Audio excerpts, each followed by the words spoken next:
How did Nokia destroy itself? This is the story of a tech giant that became a cautionary tale for everyone. There was a company that actually ruled the future, controlled the technology of that era, then suddenly vanished into thin air. They normalized the smartphone before the world knew to ask for it.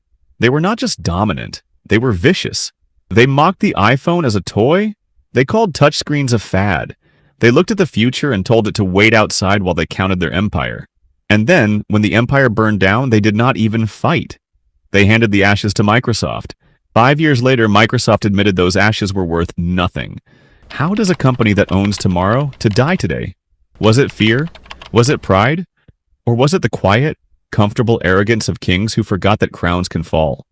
This is the full story, and the warning every founder needs to hear.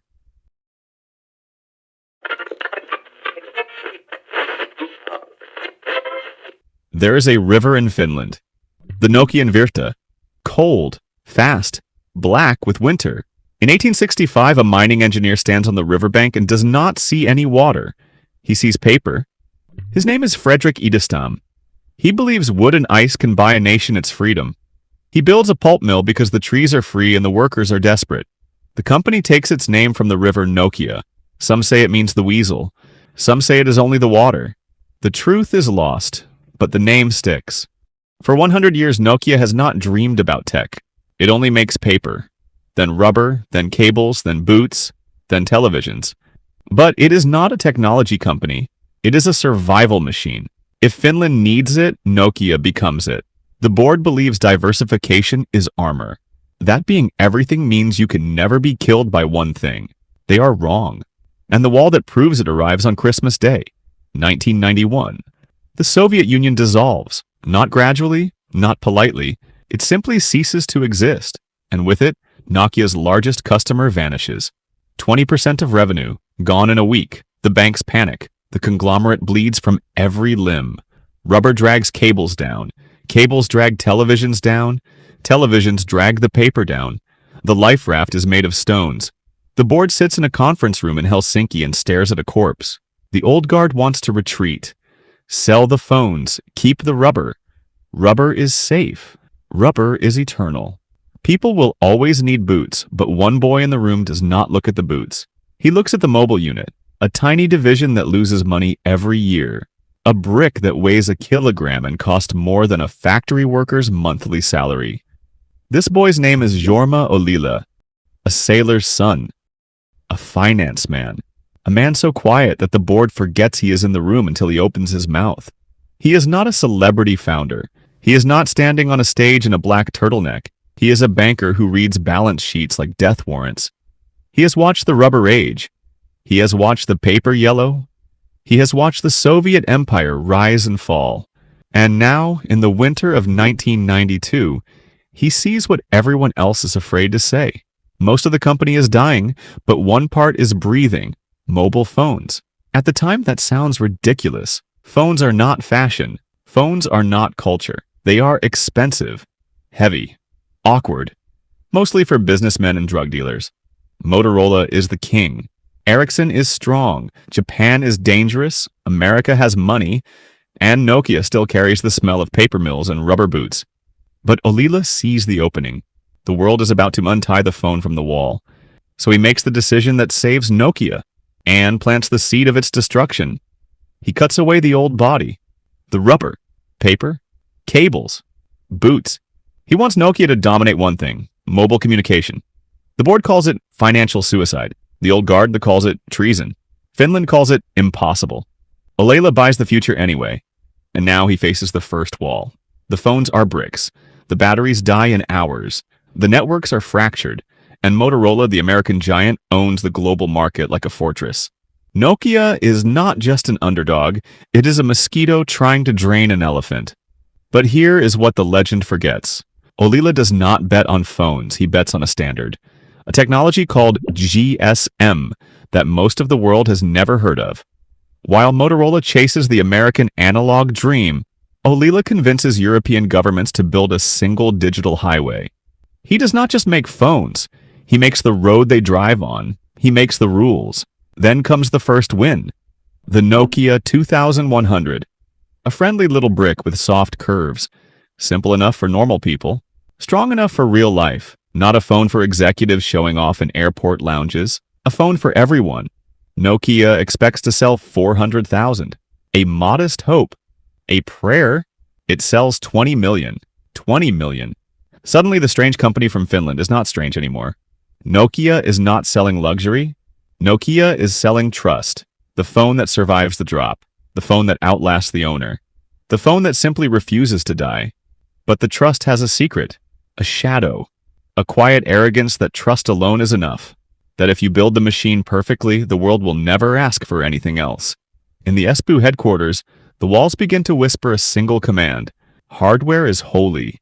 Software is a servant, and the user will adapt to the machine because the machine is perfect. Right now, someone is watching this with a ledger they are too afraid to open. If that is you, hit the like button. Not for me. For the version of you that is still waiting for permission to burn the old version of yourself down. And subscribe, because the next part is where the underdog becomes the apex predator. But first, the man who sees the future needs the courage to destroy the past. In a windowless laboratory in Salo, a team of engineers hunches over a circuit board that should not work. The budget is a joke. The timeline is impossible. The competition is 100 times larger. But tonight, they are not asking for permission.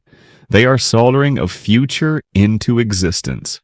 And in the Helsinki boardroom, Jorma Ollila is about to say something that sounds like treason.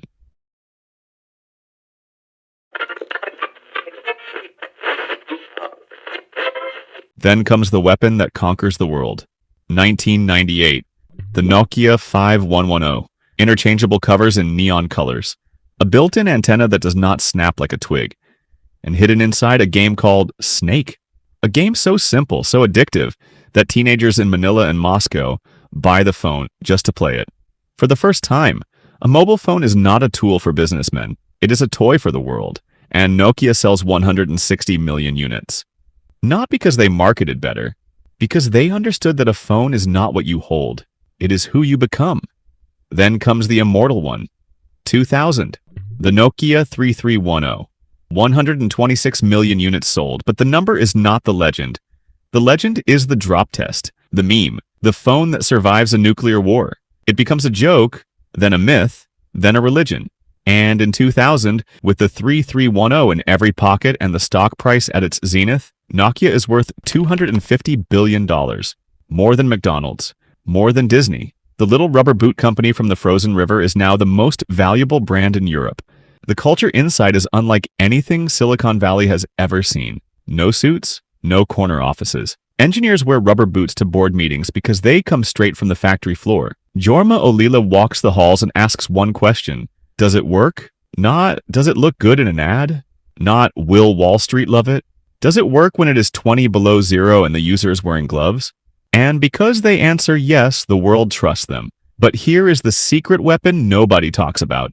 Nokia does not just sell phones. They sell the road those phones drive on.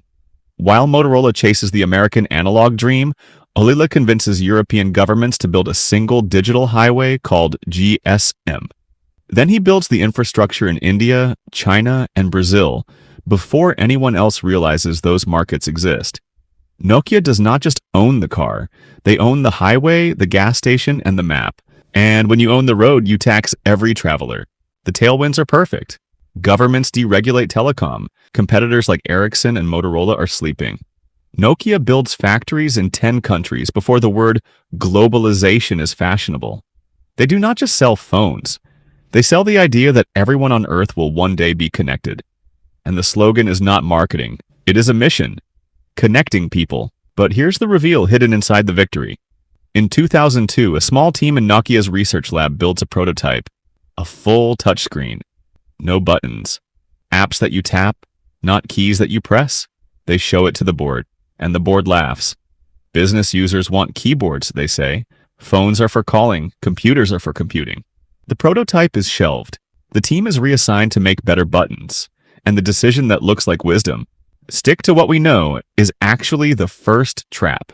Because the company that built its name on betting the future just refused to bet on the future. And the crack widens. They do not know it yet. But in California, a man named Steve Jobs is holding the same glass rectangle. And he is not laughing, he is building.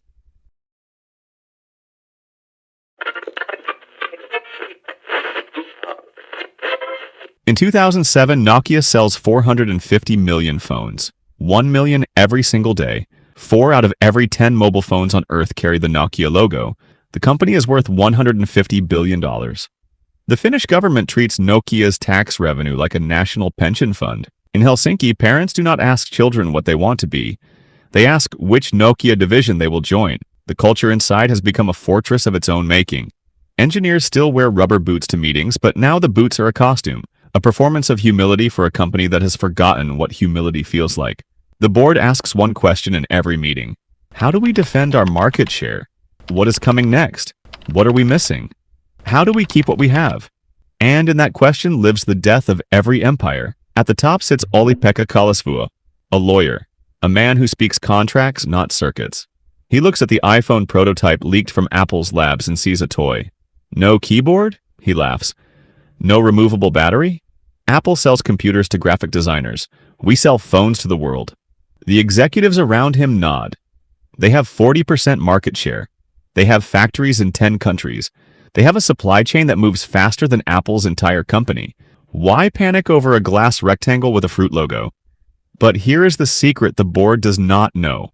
Inside Nokia's own research labs, engineers have already built the iPhone.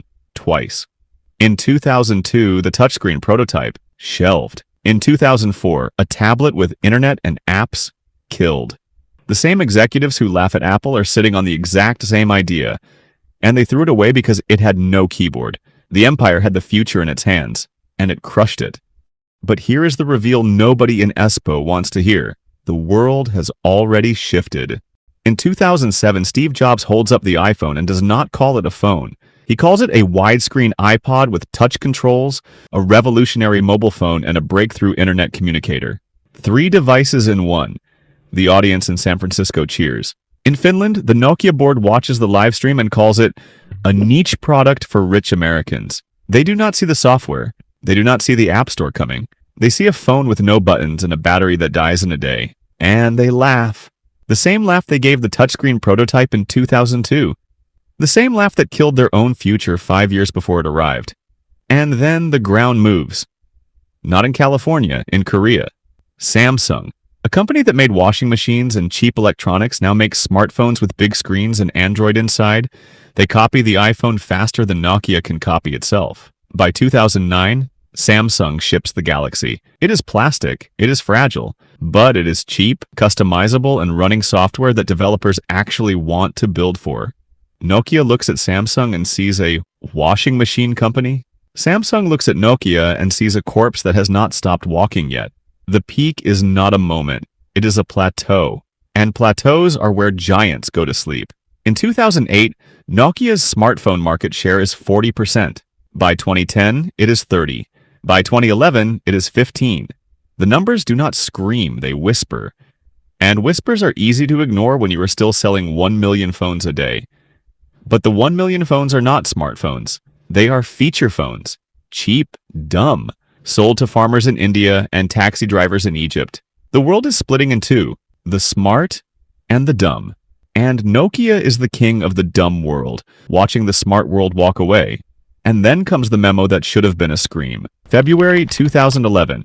An engineer named Anssi Vanjoki writes an internal email. He calls Symbian, the operating system that powers Nokia's smartphones, a burning platform. He says Nokia must jump into the cold water or be consumed by the flames. The memo leaks. The press calls it prophecy. The board calls it treason. Vanjoki is sidelined, and the man who saw the fire is pushed into the fire. At the moment of maximum dominance, Nokia stopped asking the question that built them. Does it work? Became, does it sell? And then, does it sell enough? And then, how do we cut costs to keep selling? The boy who bet everything on a digital standard in 1992 became the old man defending the analog kingdom in 2007. And the kingdom was already on fire. They just could not feel the heat through the fortress walls. But the walls were made of ice, and the ice was melting.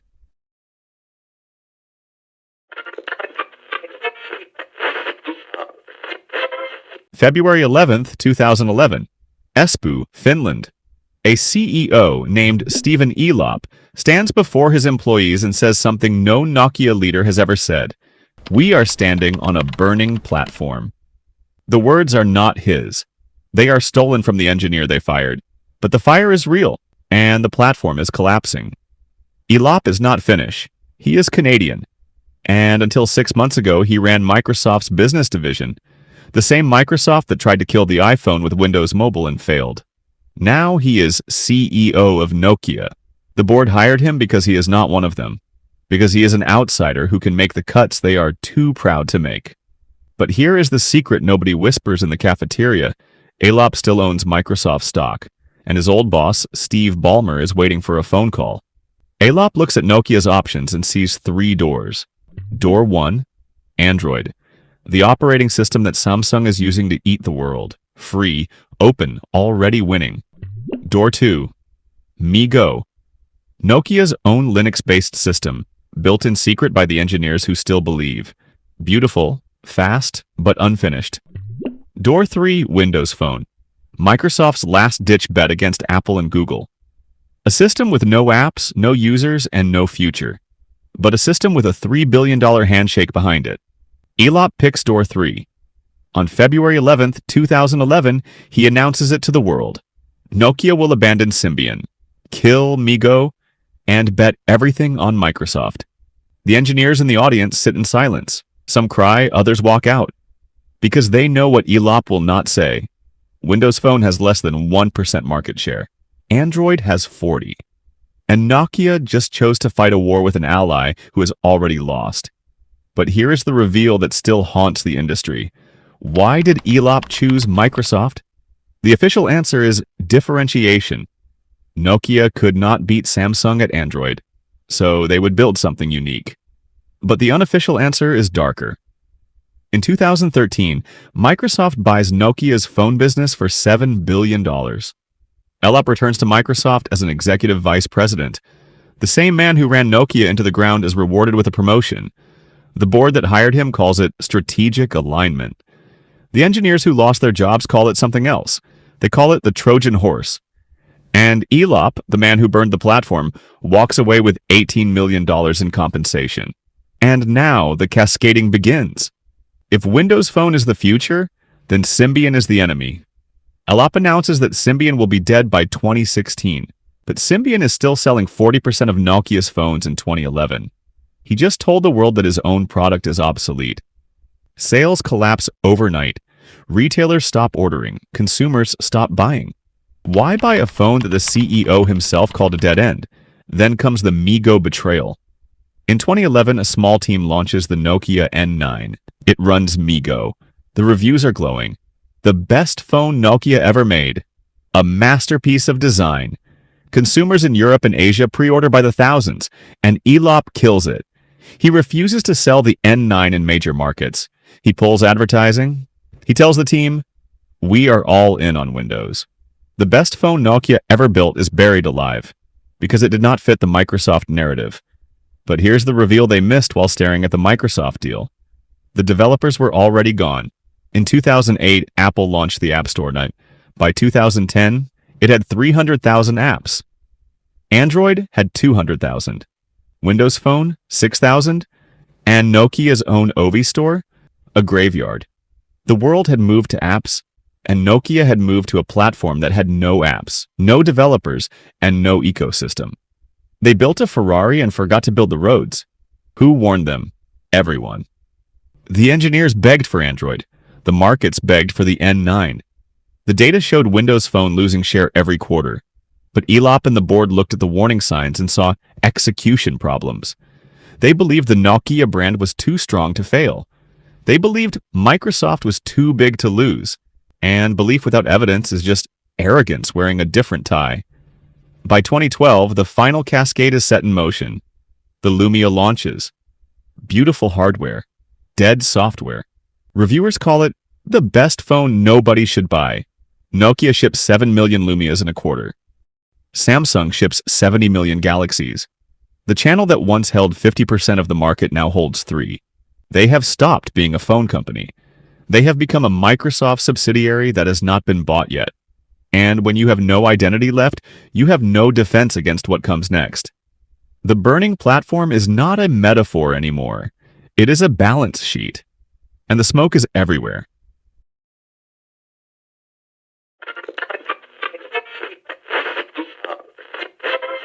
The email arrives before dawn. A Tuesday morning in Espoo. The subject line is 2 words. Strategic update. But everyone in the cafeteria knows what it means before they open it. The empire is sold. Not to a rival, not to a savior. To the very company that helped burn it down. $7 billion. A 97% collapse from the mountain it once stood on. And the man who signed the deal? The same man who called it a burning platform. The same man who chose Microsoft over the future. He will walk back through Microsoft's doors 3 weeks later with an $18 million handshake. The Trojan horse has delivered the city, and the city is handing him the keys. The layoffs do not happen in a day. They happen in waves. First, the silence. Then the meetings. 4,000 in Finland. 8,000 more across the world. The factory in Salo, where 1 million phones once left every week, now holds nothing but echoes. An engineer who built the 3310 finds a prototype in his drawer. The N9. The phone they killed. He holds it for a moment, feels the weight of what could have been, then throws it in the trash. Because the company that made it no longer exists, and the man who killed it is now a vice president again. But the fall is not finished. 1 year later, Microsoft writes off the entire acquisition. $7 billion, gone, not slowly. The Lumia brand is dead. Windows Phone is dead. And the 40,000 souls who became Microsoft employees are now nobody's employees. The man who engineered the deal is fired by Microsoft in 2015. The engineers keep nothing but their memories. And their memories are of a company that once owned the world. Then comes the final humiliation. The feature phone business, the same business that once printed money in 100 languages, is sold to Foxconn for $350 million. The price of a startup's Series B. Nokia does not even own its own name anymore. HMD Global licenses it, slaps it on cheap Android phones made in China, and the teenagers who once begged their parents for a 3310 now look at the logo and see a stranger wearing their father's face. Today, the name Nokia still flickers on phone boxes in distant markets, but it is a monument that tourists visit while no one lives inside. The company that defined an industry now builds the towers that carry other people's dreams. Samsung phones, Apple phones, phones that run on ideas Nokia invented and threw away. The engineers who built the mobile revolution are now invisible men building invisible infrastructure. And when the history books are written, Nokia will be the company that had the future in its hands and handed it to Apple and Google. Not with a roar, with a spreadsheet, and a signature on a deal that killed an empire, and a man who walked away rich while the city burned.